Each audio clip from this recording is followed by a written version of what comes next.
Ouça pessoal, beleza? Meu nome é Paulo Roberto, sou faixa preta, professor de Jiu-Jitsu, dono do canal A Essência do Jiu-Jitsu, beleza? Queria quem quiser curtir nosso canal, quem quiser compartilhar com algum amigo aí, certo?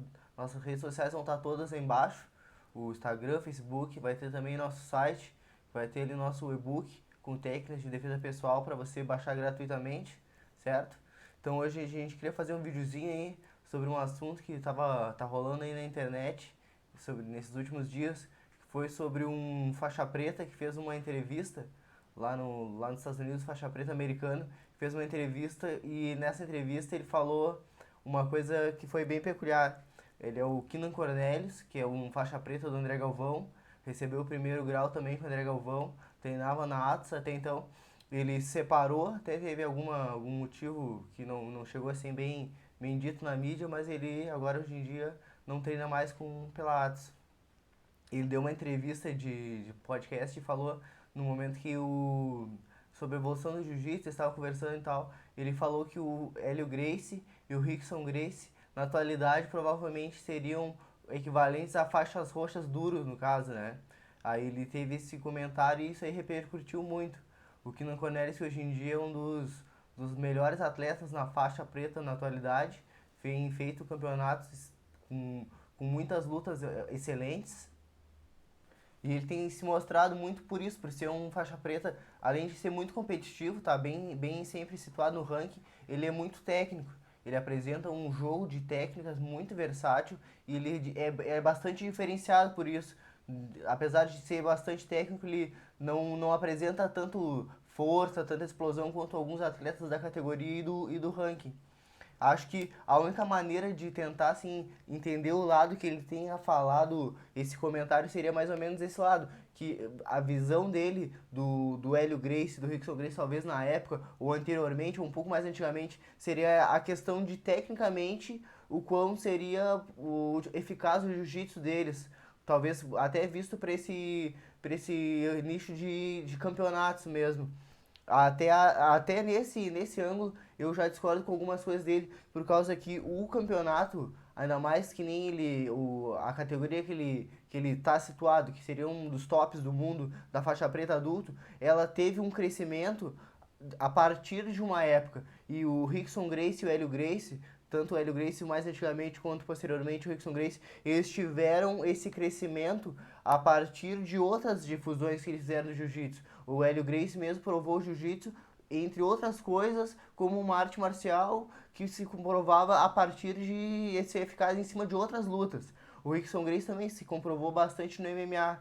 E o nicho que ele se encontra seria no campeonato de faixa preta top das categorias. Então eu entendo que a técnica que ele teria que ver não acompanha historicamente esses personagens que ele falou. Tanto o Hélio Gracie quanto o Rickson Gracie, eles não se encaixam numa categoria que seriam os tops faixa preta de categoria. Do mundo, por exemplo.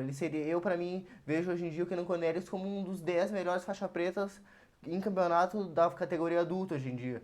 Eles não passaram por esse momento. E mesmo assim, uma das coisas que eu vejo, que eu acho também que foi infeliz no comentário dele, foi a visão um pouco da. Porque a gente tem que ter essa noção que cada época nos trouxe uma coisa pro jiu-jitsu. Como a época que o Vale Tudo, depois a época do Ultimate Fighting, e aí depois a época das grandes competições. Hoje em dia a gente vive uma época que está uma expansão global, muitas categorias que a gente tem campeões em outras partes do mundo, que antes não era uma coisa que seria comum. Antigamente a gente sempre tinha uma hegemonia brasileira. Então a gente vê que, apesar disso, são coisas que foram mudando e foram evoluindo.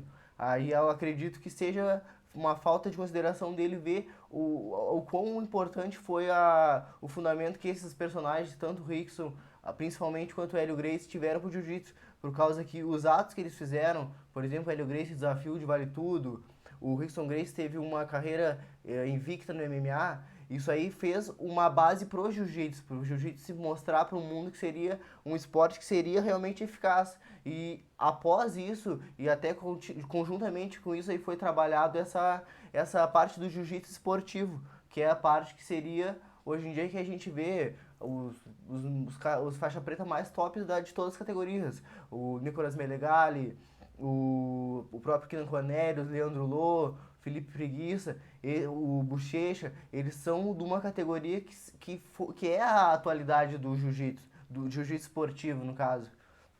Então acho que além de ter sido um erro falar sobre isso tanto quanto historicamente, quanto, sei lá, quanto se referir a isso da forma que ele se referiu, é uma visão totalmente distorcida. E além disso é uma coisa que, sei lá, me parece uma coisa que é um pouco, não ingrata, mas uma falta de respeito pela memória do que foi, do que se passou até então, certo?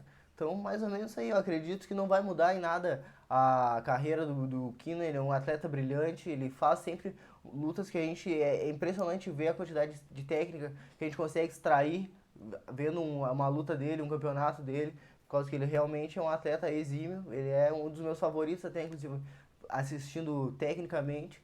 Mas, infelicidade, acontece para todos. Eu acredito que talvez ele até tome como uma coisa que ele consiga tirar alguma coisa boa, as críticas que vêm a partir daí, certo? Valeu, pessoal, tá? Quem não curtiu aí no canal, quiser curtir, a gente vai deixar nossas redes sociais embaixo. Valeu, ouça!